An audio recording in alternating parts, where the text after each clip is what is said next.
Welcome to This Commerce Life. We are an unscripted podcast dedicated to small businesses and entrepreneurs in the retail and consumer packaged goods space in Canada and the United States.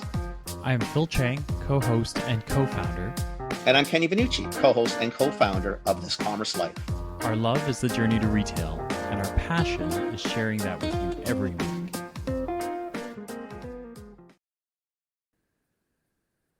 Okay. Are you located in, because you went to, I saw this stuff, you do a lot of Ontario stuff, but you went to SFU? That's correct. I studied at Simon Fraser University. Okay. What the hell did you come on this side for if you were on the other side? I was there for my studies and I came back here with a job in government, and now I'm working on the other, trying to influence government. So there you go. How's that working out? You know what? Quite interesting and similar work, but a different set of skills. Oh, okay, cool. Okay. Well, once Mr. Chang gets on it, I'm sure he probably won't cut this out of the recording, but that's pretty cool. So are you born and raised in Ontario and came out? So I'm born in Montreal area. Okay. Studied in Toronto, studied in Vancouver, came to Ottawa to work for the feds, and I'm now working for CFIB, trying to influence federal policy from the outside. That's pretty cool. You know what? Like, I find it's not funny, but like UBC typically, I mean, and it's no shot to SFU. I did UBC, but a trillion years ago, and both the kids did SFU. SFU used to be more of the like sort of all the locals would go. It's different. Like UBC brought in always all the international and everybody from around the country. That's what I saw today. I thought Simon Fraser, but the hell, she's been out east. Like it looks like most of the time, which is really weird because it usually goes the other way, not so much out this way from.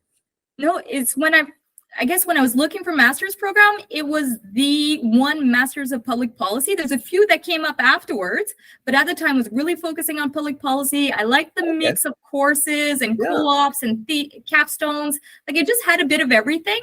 And so that's what brought me out there. And I must admit, Vancouver is lovely. It's really beautiful. Yeah. So I enjoyed my time there. No, that's an awesome city. Closer to home, but I spent my time there. Yeah, you're a little ways away. I mean, it's not Montreal. I mean, Montreal is Montreal. I mean, we always joke that we always tell people, like, if you could pick up Montreal physically, just pick it up and drop it on this setting, that'd be ridiculous. Like that would be the world's greatest city on. That would be it. Because Montreal's beautiful. I mean, our setting is kind of, I don't care what anybody says, like this. I mean, really? To be able to be walking on 4th or being on the beach in the Westboro area, I forgot the exact name, but looking over Stanley Park and then seeing the hills, that is the most striking view I can ever recall. Seriously? I know you, and it's pretty amazing. Like, I don't think, the only time you really appreciate, even if you're from here, unless you use it a lot, which most people don't, is flying in and flying out. Like you look and think, wow, shit, this is a pretty spectacular. It's pretty spectacular. It really is. Yeah. And spectacular is probably the only word you get to use. It's pretty breathtaking could be another one. Breathtaking is in there, yeah, definitively. And then if you start getting out of the city, I'd head up toward Whistler or do the Sunshine Coast of the island. Like I mean, it's God's country. Like it's pretty amazing here. It really, really is. And I feel I'm going to put in a plug for Ottawa. I feel it's beautiful. I once heard a New Yorker describe it as very provincial. I feel it's growing in its offerings. And you know, you've got Gatineau Park if you want the hills. It's nothing like what you'll have out west. Yeah, I recognize it. Yeah. But no, I've only been to Ottawa. I think I've been to Ottawa twice. And it's actually, it's quite pretty in the area. Like it's actually very nice. I mean, I don't know why.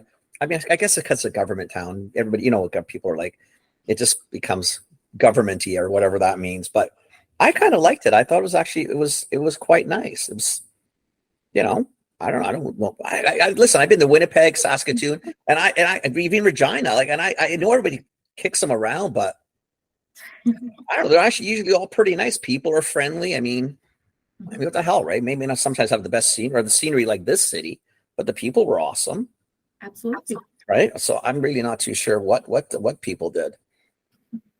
So I'll tell you what, if you want, you and I can even start. I mean, I don't know where Chang is, so he'll pop on in a moment. But typically, all we do and record, like I said, it's recording now anyway. All we typically do is we get 45 minutes to an hour, It's really your story of wherever you want to go. Well, there he is. I started without you. Please do. I'm so sorry. That's okay. I gave up on you. I was just going to do the introduction. I thought, you know what? He'll come on when he comes on. Oh, excellent. I'm so sorry. Okay. No worries, Bill. Christina. No, we're Hi. just talking about because Christina actually did her studies out here at SFU at Simon Fraser. Oh, got it. That Got it. sounds pretty Got it. cool. Okay. Awesome. Right. And then where are you based now? I'm in Ottawa. Okay. Got it. Got it. I'm Those late sons of because Ottawa. I'm picking up somebody from Ottawa. My wife was in Ottawa for a conference, so she came back and she took the good old Via. So Wow, quite a trip. yeah. It's yeah. Yeah. Anyway. So you just catch your breath. I'm just going to do the quick introduction. Yeah, do it. Because you'll see with the recording when I send it to you later, because we already started talking anyway. But we have so Christina, like I told you, you got 45 minutes to an hour. Your story. Typically, we like to start like how you got into this, because I've gone through your LinkedIn. It's pretty policy focused, which I find fascinating anyway. But just the career steps, and then what you're doing, and I don't know. Tell us what the hell's going on in our country with the respect to the stuff we do. I think it'd be awesome. So Absolutely. Christina is Policy Analyst and Writer of Government Relations. She is working with the Canadian Federation of Independent Business, which Phil and I just found a couple months ago because someone reached out to us. We never even knew this existed. So you might even give us a little context on that, which would be kind of fun. But like I said, for the next 45 to an hour, just tell us the story, and we'll interject when we have questions. We normally do. But for the most part, honestly, it's just like a coffee shop talk. Nothing fancy dancy, no trade secrets, but just we're more interested in knowing more about you and what you do and why you do it. Absolutely. As you've referenced, I have been very much in policy roles. I have over 13 years of experience with either provincial or federal government, most of it with the federal government, working on a lot of social policy, immigration policy, even some business renewal and transformation. I wanted a change of pace and a change of culture. And after mat leave and parental leave, and sort of helps you get things into perspective, started looking for what else would interest us. And if you can all recall, especially during the whole pandemic and things like that, I don't know about you guys, but I have a family with a lot of small business owners. I was the only cravate, as my father would always say in French Canadian, which was his expression for bureaucrat or fonctionnaire in the family. So seeing and knowing what they went through, prescribed lockdowns and having to sort of give away or give up their dreams for some of them, because there was no way they would be able to scrap up any type of revenues, and just seeing where government policy was going, it sort of made me think I want to make a difference in policymaking, but in a different way. And so an opportunity came up with the CFIB, and I've been with them for over a year and a half, and I am Director of National Affairs, and the Canadian Federation of Independent Business definitely has a mission to stand up for small business owners, small and medium-sized enterprises that are Canadian-owned, not publicly traded. So all those family members that went through struggles, being a voice for them in front of the federal government, and that to me brings something. It sort of gives you a sense of purpose to be able to represent their interests and to know that it is their interest you're bringing to the federal government. So that's sort of where I am now in terms of my career growth, and what I do with CFIB and what CFIB does for its members, I said, is to be the voice of members on key issues. So CFIB is a membership-based organization. We have 97,000 members from coast to coast and across all sectors, small Canadian-owned business owners. The vast majority of them have less than 20 employees. So it gives you a context that we're not representing the bigger guys. It's almost the voiceless people, because typically small business, you got to get 12 guys on the block or 12 stores on the block to get together to have a voice. It never works, because you know what hours are like, and it's just a gong show. Exactly. So we're there to try to represent their interests, and all that they have to do is to complete surveys, once a month or so, to tell us what are their priorities, what are the key issues. There's also an open comment box where they can tell us some of the challenges they might be facing that we didn't survey on, that brings it to our attention. And then we use that to give ourselves a mandate. And right now, like, we're in the middle of our pre-budget consultation engagement, where we're trying to help shape what's going to be in budget 2024. We're also still fighting on the CEBA loan, so the Canadian Emergency Business Account.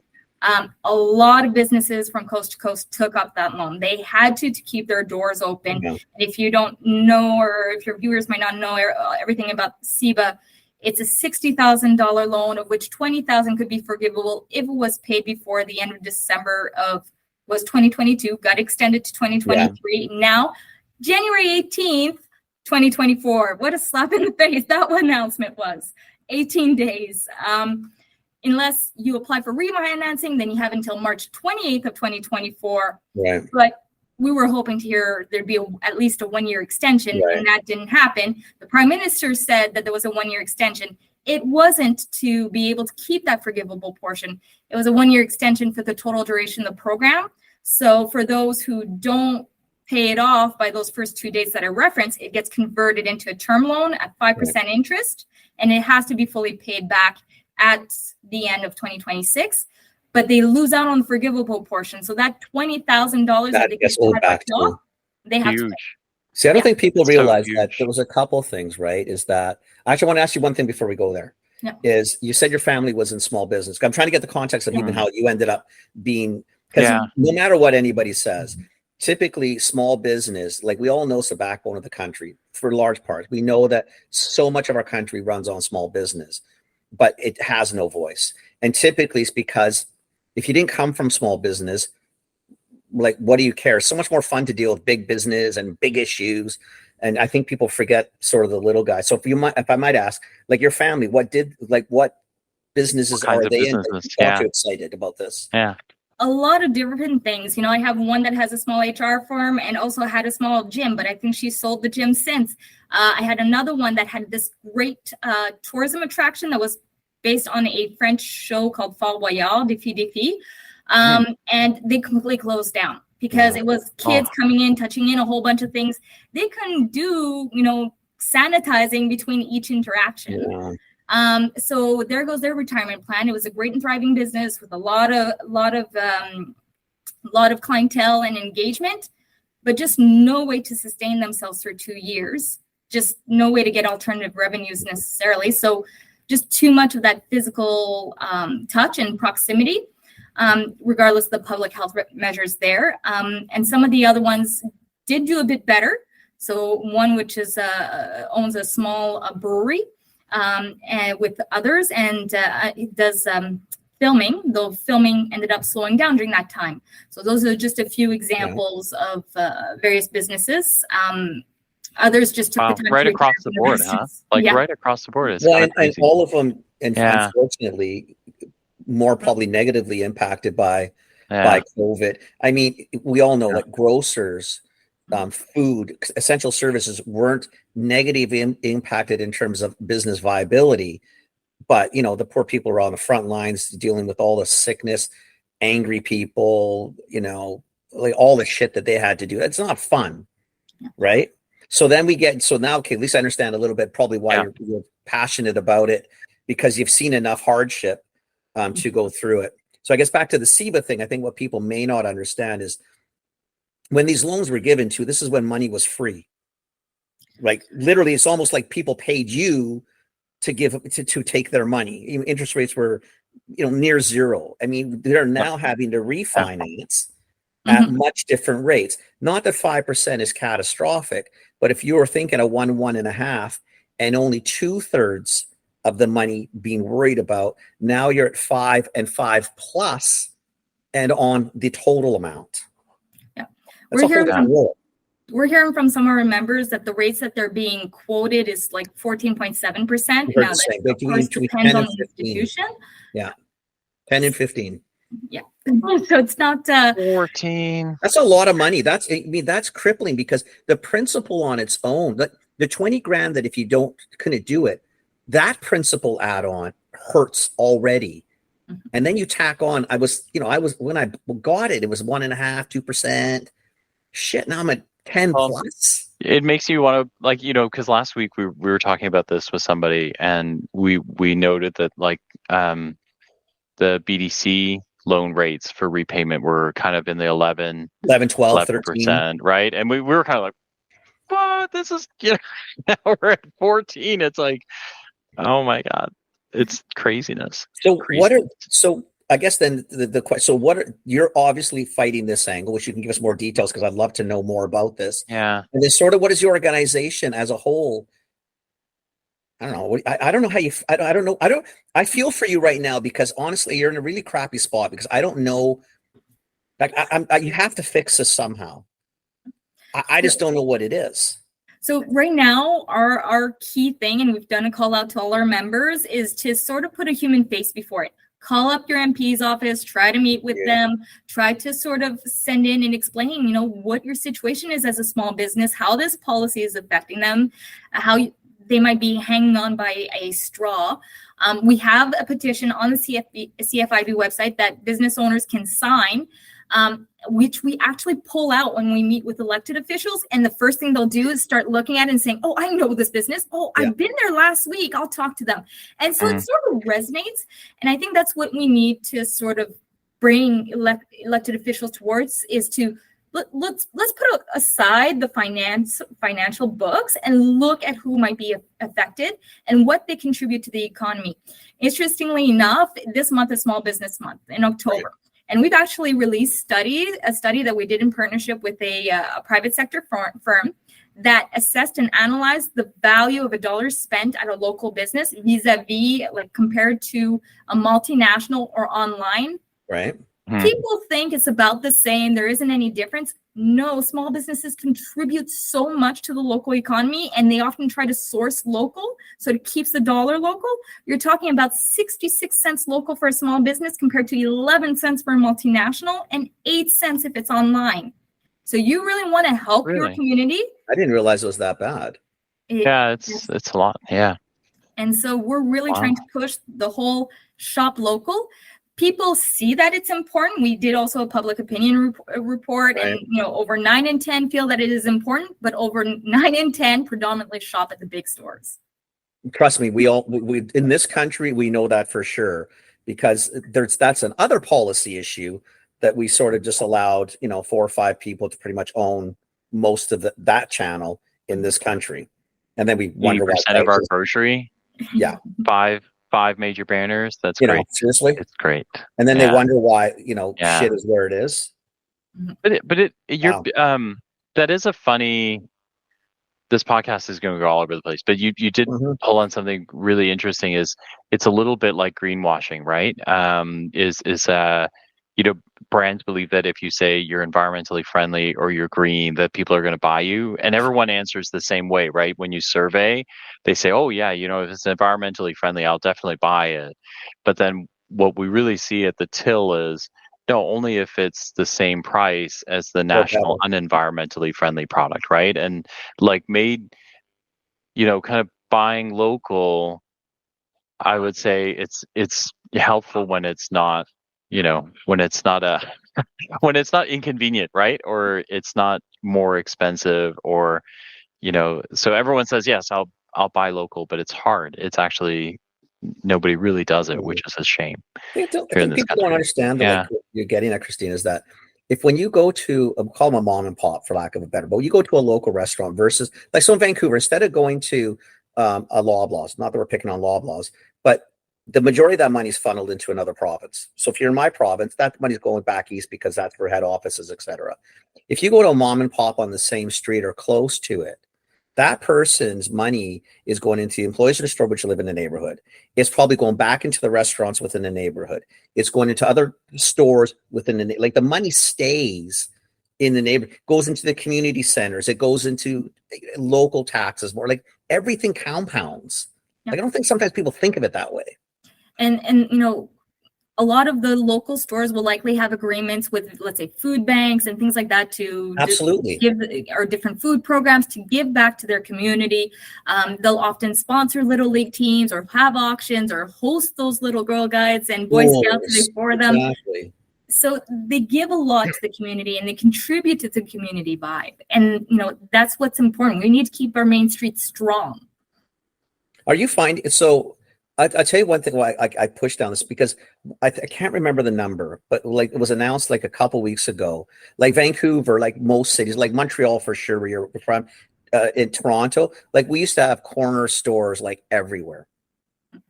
And the number was staggering. I'm not gonna say because I'm gonna get it completely wrong, but the amount of corner stores that we've lost in this city because of the way grocery amalgamation, probably some online, etc.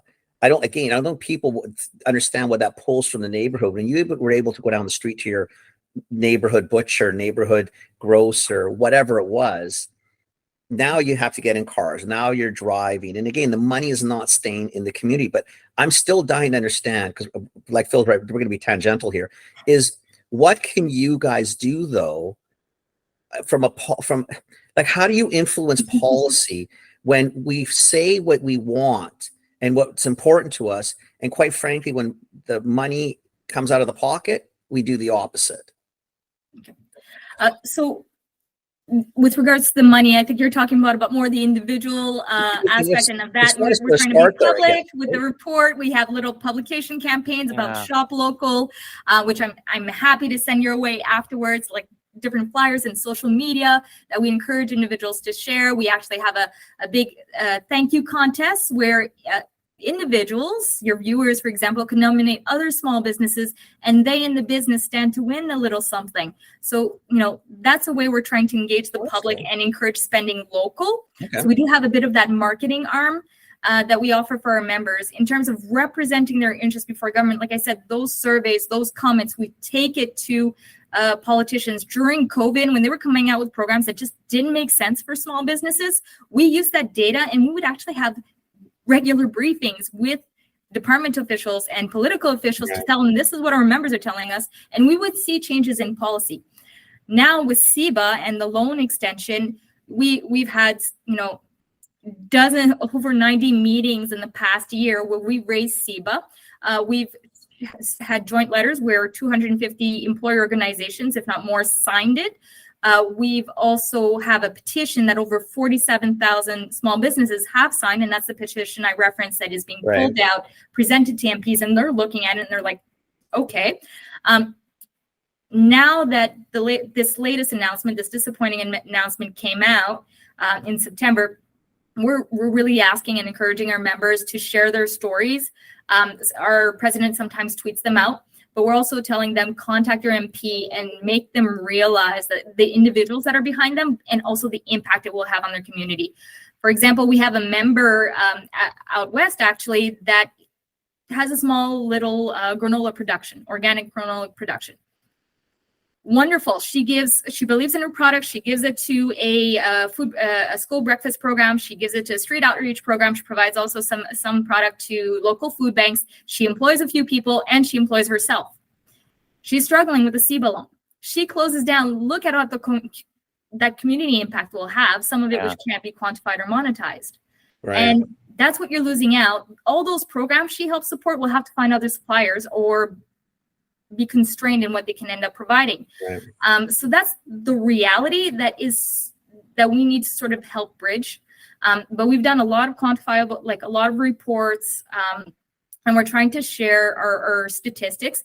Some of our data that we received from a March survey, we were able to use to extrapolate and estimate that about 250,000 businesses would close if the deadlines weren't extended. Right. Now, we haven't run those estimates since the new announcement. I don't think that 18 days will help that much more. And our view about the whole refinancing thing is basically you're asking businesses to use MasterCard to pay off a Visa or vice versa. It doesn't make sense. So really to get a second announcement, which would be our hope and it's what we're striving for, that would extend it out further, we're telling people, business owners, contact your MPs. And so if anyone watching this is wondering, what can I do to get that CEBA deadline extended some more? How can I help this initiative? Contact your MP and let them know what you're going through. Pick up that phone, send those emails, let them know. The other thing you could do is sign petitions. There's actually an NDPMP out west that has a petition that is publicly available that they can end up signing and adding their name to. That can add some voice. Plus, we at CFIB have our own petition that we're using in our engagement that we're sharing with elected officials. Okay. So put your name on those petitions. That could be the other thing you can do. It's key is to add weight to put forward a number of voices and to add weight to the issue. Listeners, if you're listening to this, just make sure that you check the show notes before. As Christina is talking, I'm just tracking all the links, and I'll make sure they're all down below. CFIB has a great site, so they're all there as well, but I'll make sure they're all in the show notes. It'll be important, right? Like we have a very small, medium business, listener base. So guys, like, got to be hitting those links down below to make sure you're kind of adding your voice where you can, right? These are pretty important. So who's the MP in the West, Christina? We'll get that to you shortly. My apologies. No rush, because you know what? The two of us are the worst at names. Like, so literally, and take your time. Yeah, it's not a big deal. Yeah. I mean, yeah. I think sometimes I think the hard part is for small business, and I'm sure your family will attest to this. You're in your business, like it's all consuming, and you're thinking, and now I have to go advocate on my own. I don't have time to do this. I don't even know how to do this. I don't even know if anybody gives a shit what I'm doing or not doing. Like, it's a hard spot to be, right? Because you do feel sort of defeated, and when we're talking 250,000 businesses potentially going out. Let's say they just employ 4 people each. That's 1 million people, guys. Yeah. 1 million. Yeah. We only have 40 million in the country, and not all of them work. Like, you're talking a huge number. I don't think people sometimes really appreciate, because we gravitate to so large all the time. Large companies, large business, multinational. That's the sexiness. But the true stuff happens on the smaller levels. So to Phil's point, like, we have so many small businesses that listen to us, because that's what we like. We like those, $250,000 to $10 million businesses. We like the family business. I don't care if you have shareholders or not. I like the family sort of aspects, but it's something like this one thing in particular. It could really hurt us as a country. So, and it key is to just add the voices and to add the pressure and to continue. And you're absolutely right. It's going to hurt a lot of businesses. It's going to also hurt a lot of individuals, because some people, depending on the agreement they had to put forward personal guarantees. So it's not just their business going down. That's and their business closing. If you went bankrupt, you're screwed. Your house is on the line potentially, or whatever. Yeah. So, sorry, Phil, I see you putting your hand here. Yeah. You know what it is? It's just this one, like, it hits really close to home, because you just, like, this podcast, we've spent we're coming up to our 6th anniversary, right? And so we have 300 plus episodes, and all we've ever talked to is small, medium businesses and brands that are building just wickedly amazing things out there. And so, like, I kind of look at those numbers, and then I listen to what you have to say, and I think about the loan rates, and, like, it's laughable that, on September 18th, the government would go, hey, so listen, we've decided you're going to repay these things. So you got to do it in January, right? So you kind of go, I'm a little business, like, to turn around and adjust for 40. Oh no, actually, if I adjust for 40,000, I'm actually adjusting for $60,000 repayment in less than 6 months is, like, it tells me that these guys they don't understand what these businesses are going through, right? So I'm holding my head, because I'm just thinking of all of the voices that we've talked to, and how many of these guys are going, oh, I don't know what we're going to do here, right? Like, do we just shut down and go away? Like, do we just? But if you're personally, like it's easier to shut down. Where do you go? Like, but if you're you can't go anywhere. Like, you can, but the next step for the personal piece is even worse for the community, right? Like, now you are, Absolutely. the liability there is like, it's just, what an awful way to go about this. Could we have done it any worse? I don't know. Well, sometimes I wonder, like, I mean, or what, or I guess even Christine, I mean, we got our first practice round of a pandemic. I mean, who the hell knew how to manage any of this? But like, even in terms of policy, as you're trying to argue for today, but what are we trying to do for next year? Or I guess I'm trying to see if we actually learn anything. Christina's like, stop asking me. I've got my hand. Forget it. Tough beans. Christina's smart, and she's going to be the one that's going to save us. Will save us. It's true. It's true. If a government ever does a consultation or an evaluation of how the pandemic was handled and what are the lessons learned, we'd love to participate. I admit that I think there'd be perspectives from all my colleagues around to see where the lessons learned could have been. Right.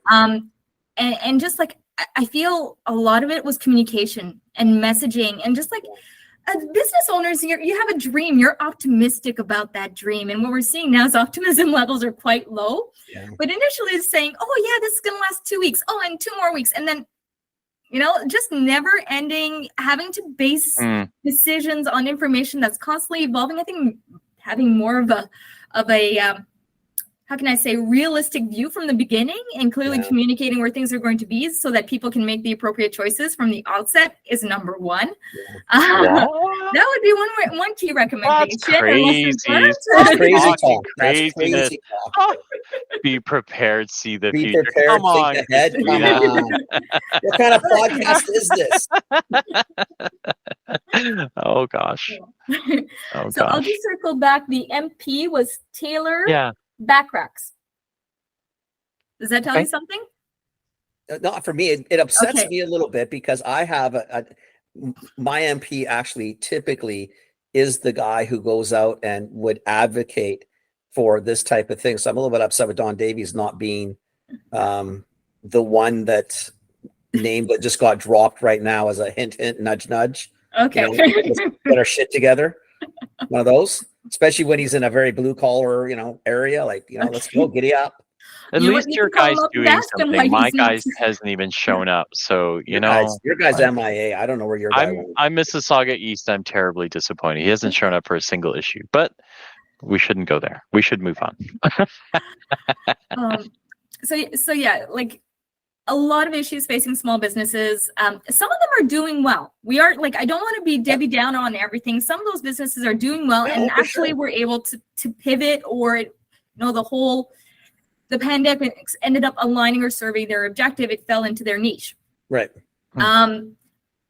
Some are struggling, and it's day to day. I would say it's almost like living month to month if you were an individual. So having this deadline come by, they might be able to access financing. They'll be facing the higher interest rates or, huge cash flow pressures, because we know more and more small businesses are relying on line of credits and loans to keep the lights on, to pay their employees, to pay huge level of taxes, including payroll taxes.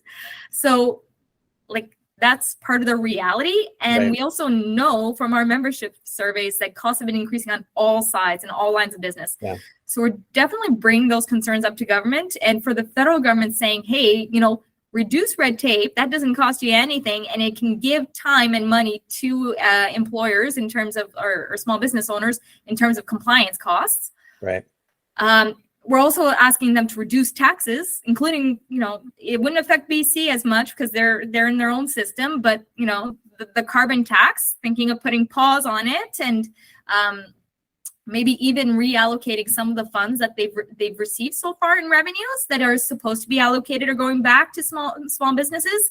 But whereas individuals, they've been giving us credits that we get through our income taxes, businesses, they've had to apply for special grant programs. And most of the time, it doesn't really apply to small businesses, or the expenditure is so huge, is it really worth the credit?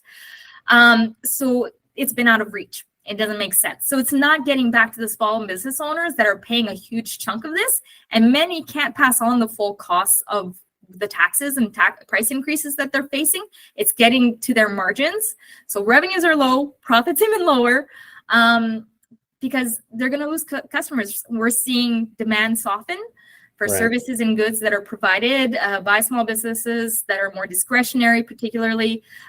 We're seeing unsold stock and for those discretionary items, and for large investment pieces, let's say electronics like fridges.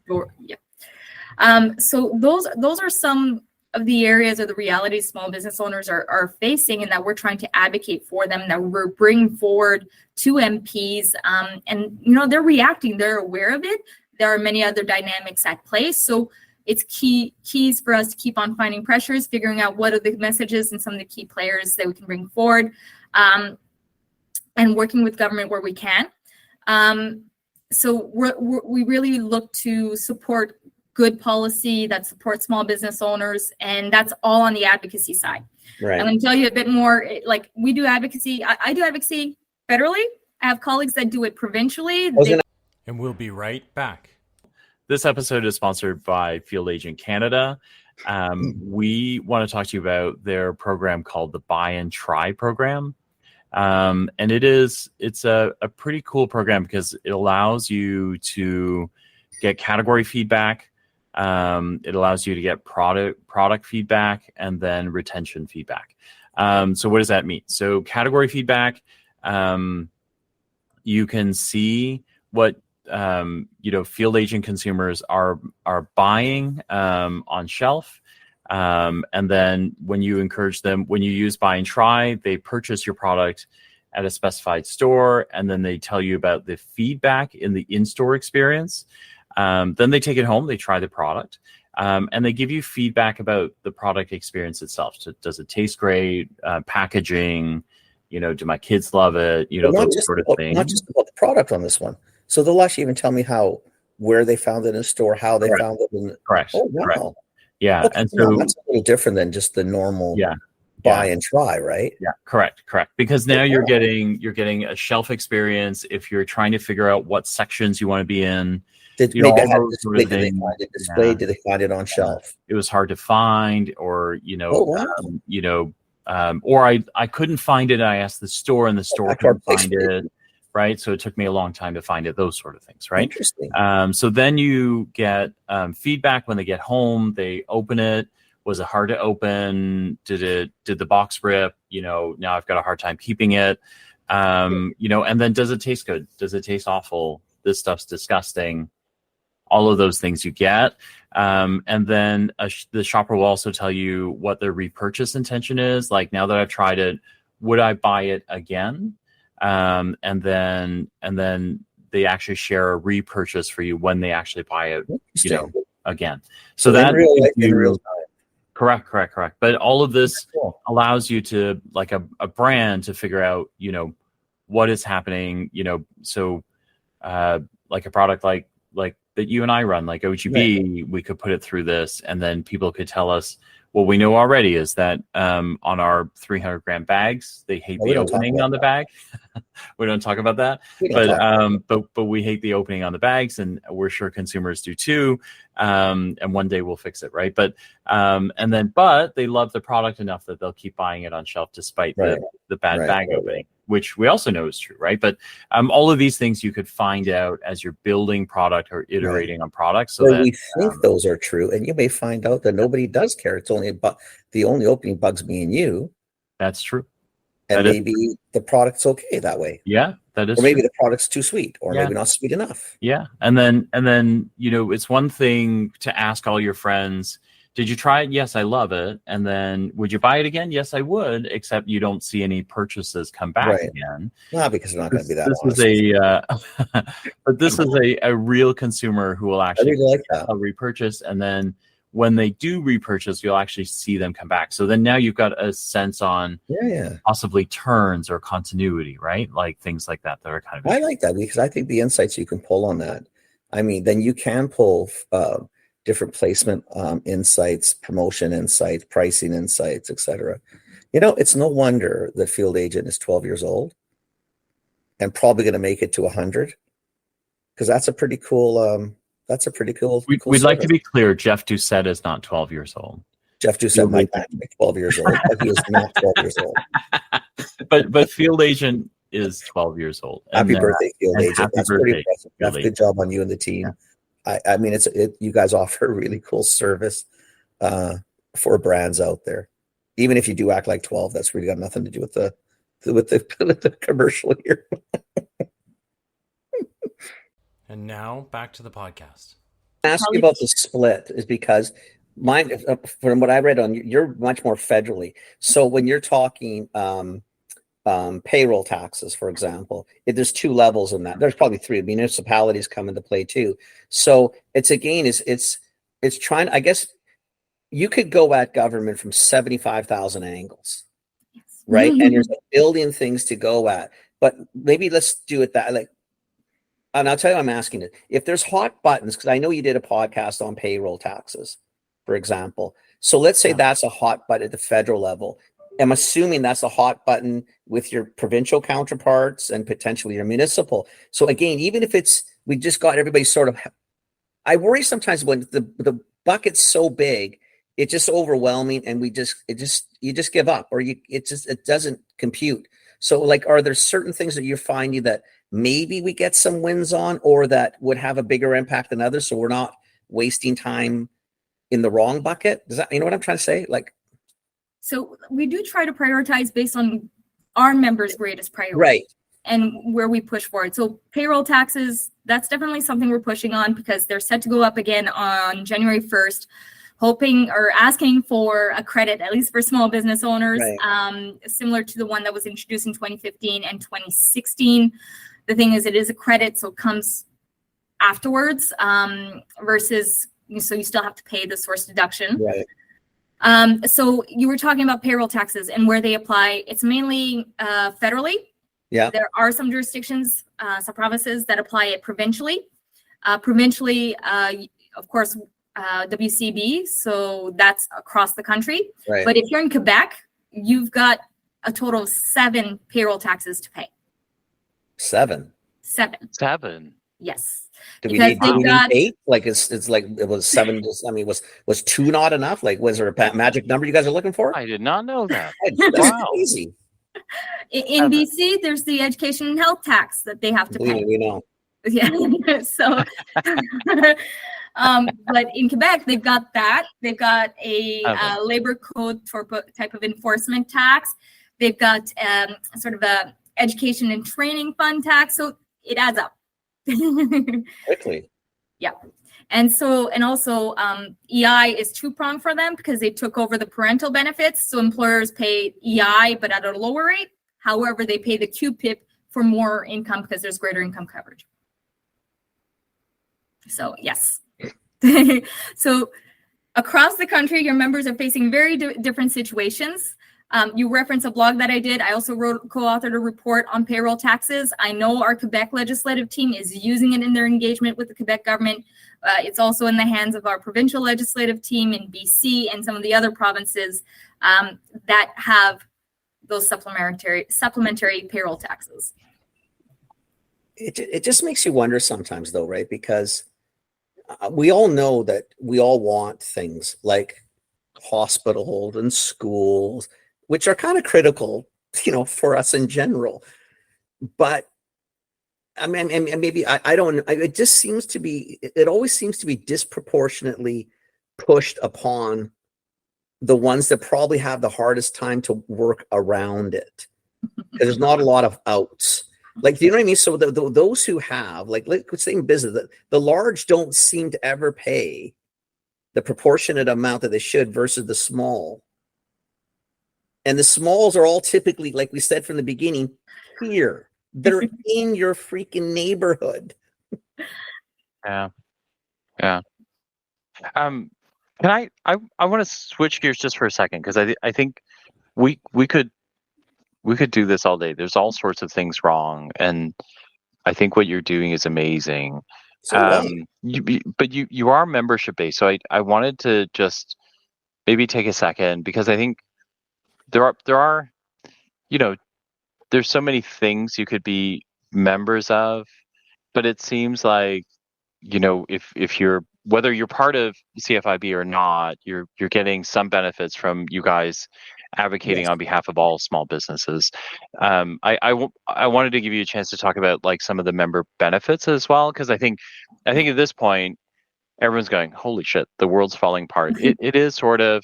We It is do sort have of, there's some ways amazing out of this business, too. but we have amazing businesses. Like Kenny, you and I talk to wonderful entrepreneurs every day who are Incredible. building these Incredible. freaking, like, honestly, every day we meet people that you go, why Wow. would you build that? Like, why would you go that route and pick the hardest route possible to build this amazing thing?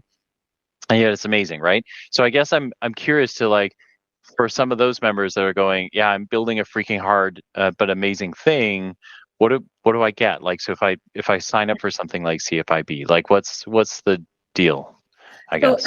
absolutely, like we've been speaking a lot about Yeah. advocacy roles, set on Yeah. priorities, being Yeah. like the fiscal pressures, the CEBA debt, the cost inflation increases, Yeah. so carbon tax, regulatory burdens, interprovincial trade. Those are amongst our priorities nationally. Provincially, they have even more. In BC, I know they're doing a lot on crime and safety. I think that's also going to be important coming up in Ontario. That's lobbying. Our jewel that is often that up till recently we weren't really good at promoting, but we realized was extremely valuable, particularly throughout the pandemic, but continually so, is that we have business resource advisors. What is that? That is a helpline for small business owners. You call them up and you will get someone that will say, yeah, we know that CRA program, when you can't get a CRA officer to tell you much about it, or you might not quite know how it applies. Same thing with how to help you apply and meet the standards of various provincial, federal, or other levels of government's legislations and requirements. You wonder what you need to put on your workplace health and safety board. They've got a checklist for you, and likely a lot of those templated documents already available. You wonder what you need to do to maybe deal with an employee that is subpar and that you have to performance manage. We actually had a webinar or sort of a podcast that is available for viewing that gives tips.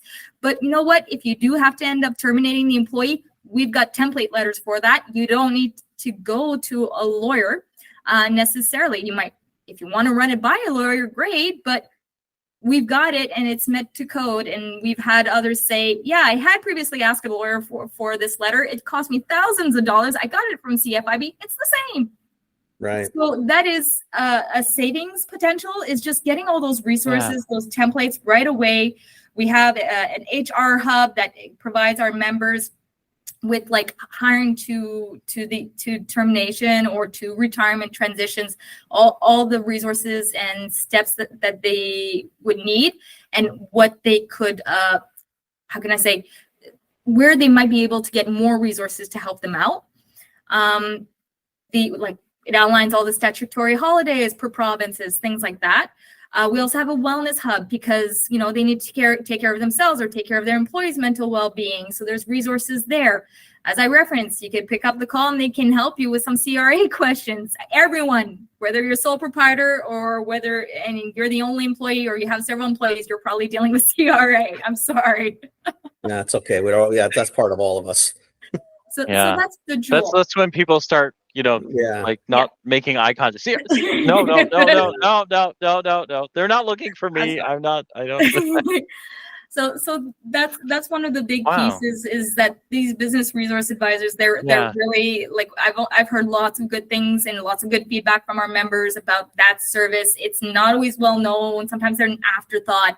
It's like, if you do become a member, do get a look at what they offer, the resources that you have available. It could save you time and money. It can make your membership worth it. Whereas our advocacy efforts, if we get you some wins and if you add power to our voices, because the bigger the number of our membership is, the more influence we can have. When we go in and we say we represent 97,000 small business owners, it's a lot better and more powerful than saying we represent 7,000. So sort of the idea of being part of a collective and contributing to the weight of that voice. But the last pillar that we sort of have is our partnerships and marketing pillar. So because we represent 97,000 members, we're able to go to big companies such as Scotiabank, Chase, and ViewBiz to get special promotional offers for our members. So they get discounts on services that they might need to use anyways for their business, and they get a lower preferential rate. also, like, we've been leading the way on credit card changes and getting that reduced. We were actually part of a joint announcement, we being Dan Kelly, my president, a joint announcement with Minister Freeland to introduce or a reduction in the interchange fees. Now, yes, the financial sector has until 2024, the fall of 2024, to implement it, but that was welcome news. So, it's still a big deal, though. It's a big deal, I mean, though. you know, That's a win. Yeah, You take the win. that's a big win. Like yeah. So, and you know what, we're gonna continue to make sure that those interchange fees and the charges that are put on small business owners remain as low as possible, and that we protect the whole Interact debit transactions, because we know those tend to be fixed rates, lower rates than what is charged by a credit card. So that's been one of our key, I guess you could say, war fronts or battlefields, has been to make sure that there is that credit card code of conduct, and that though the elements there are protected, and that we can continue to get lower interchange fees and transaction fees for all small business owners across the board. And if you're a member, as I was trying to say with Chase, we can make sure that Chase passes on those savings to our members. That is part of the agreement, is that if there is a change in policy and it's supposed to result in savings, that's passed on. So those are some of the key benefits with the partnerships, is that we can still lobby, and we're one of the few organizations that can, regardless of the agreements that we have in place, we can still lobby government on policies that might go against our partnership's interests. We can also lobby the big banks and try to influence them. We have a series of banking sector reports and report cards that have come out that sort of speak to customers' behavior and service with regards to the big banks. We're hoping to come out with another one shortly. We're also looking at the competition aspect of it, and sort of like the online giants and their accessibility and small retailers' presence online. So that's some of the work we're doing. But going back to what I was trying to say is, we still advocate for policies before government, regardless of those partnerships, in the interest of our members. And we also put pressure on the banks and the big telecoms, and we're happy to take on unions if it's for the interest of our small business owners. So when there was the BC port strike, we were quite vocal about getting things back to normal, because we were hearing from our members, I've got stock that I can't import or that is not coming, and I'm going to lose out my season. So, you know, we're fighting those big guys on the advocacy side, but on the savings sides, you can end up getting some deals with some of those big partners that could generate savings for your business. And on the marketing side, like I said, this whole month, I should say, but particularly this week, we've had a lot of activities around Small Business Month, and I'll be sending those links for you to include. Oh, that's awesome. Cool. Thank you. Because I see there's a lot of opportunity, because I heard two numbers: 97,000 members, 250,000 in trouble. So there's a spread between the 97 and 250. Sign up. Yes, and it's really reasonable. Like I was on there. It's what are the really rates? it's not costly. It's you do monthly or you can do annual, and then it's calculated based on your, like, the number of employees you have as well.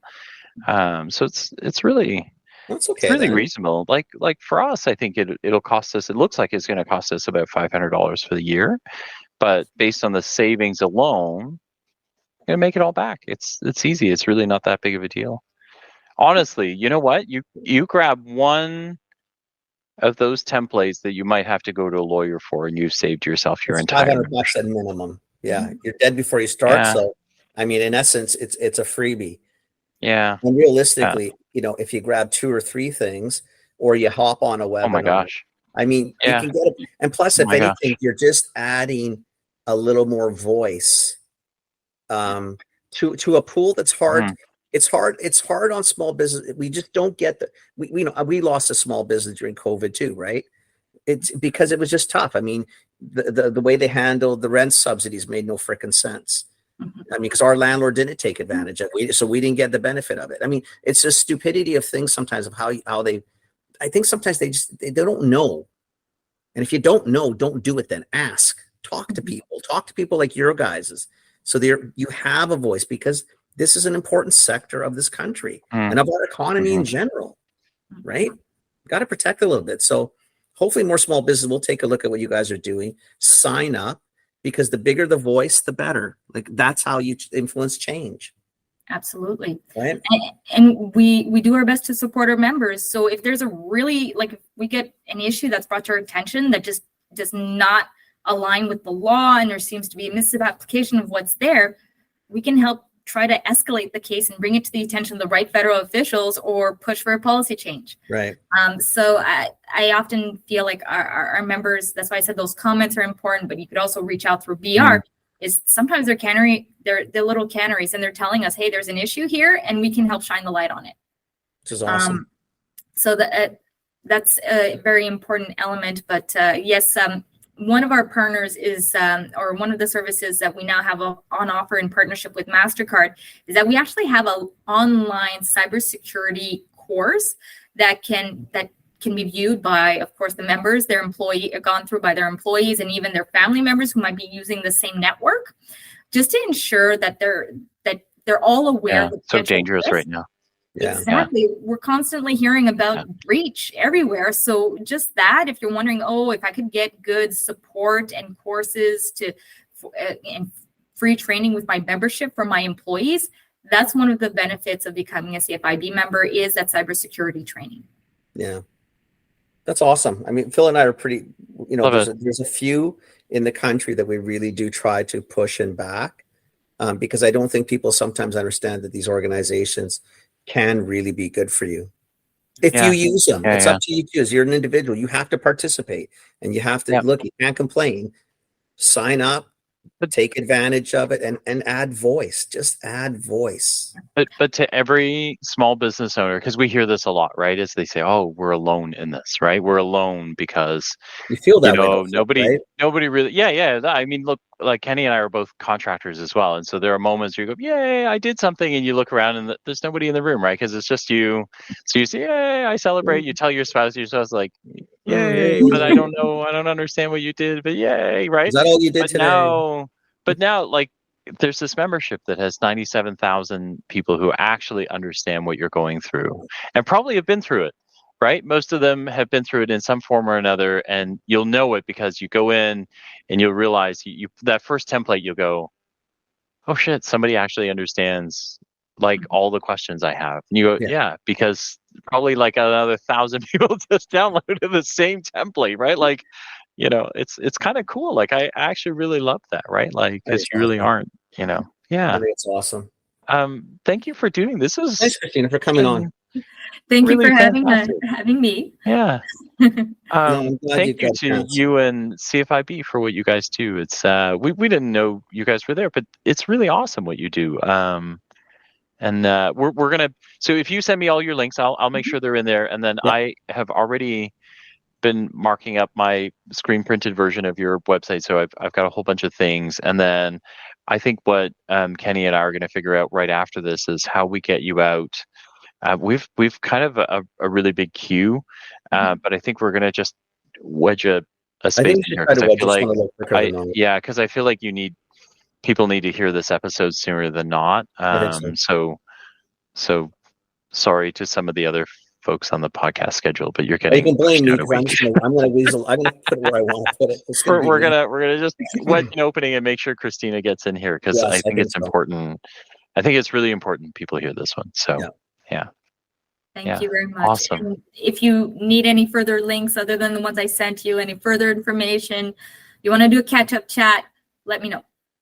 I was going to say to you, it'd be nice to actually do a catch-up chat maybe when we just get into the new year. Because we do, instead of a full-blown podcast, we do a quick 10 or 15 minutes that we put onto YouTube, and then we share through our platforms so people do get updated because things change, and I think people just need to know that. And, and if we can help you guys increase membership a little bit or, get people more in tune, that's all good, man. There's a moment too, like, so one of the things that we've done, one of our kind of very dear organizations that we love a lot is the Canadian Health Food Association, CHFA, and Aaron and that group, they've just had this heroic effort around Health Save Our Canada Supplements. and the labeling laws and all that kind of stuff. And so they've got this campaign called Save Our Supplements. And so we've had Aaron on a bunch of times, just updating, 15 minutes. It gives all of our kind of listeners a chance to be able to hear what's going on without like having to invest in a full episode. Right. And I think that offer is the same one we're making to you as well, is like anytime that you because you've got several kind of campaigns going, and so if you've got a moment where you kind of go, look guys, it's pivotal right now, just ping one of us and we'll make sure you get on, because we just feel like these are moments that if we can get these folks, if we can get our folks kind of paying attention, maybe it helps drive some momentum, right? And these are all worthy causes. We need these businesses. We need people to keep going, right? So change happens if we push it, right?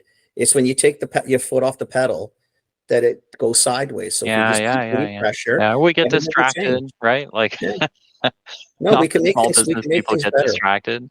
Yeah. Yeah. Awesome. Thank you for coming on. This has been amazing. Thanks, Thank Christina. you so much I for appreciate having it. me. Have a lovely Thanks. day. Thank you. Okay, you too. Thanks. Take care. Take care. Bye.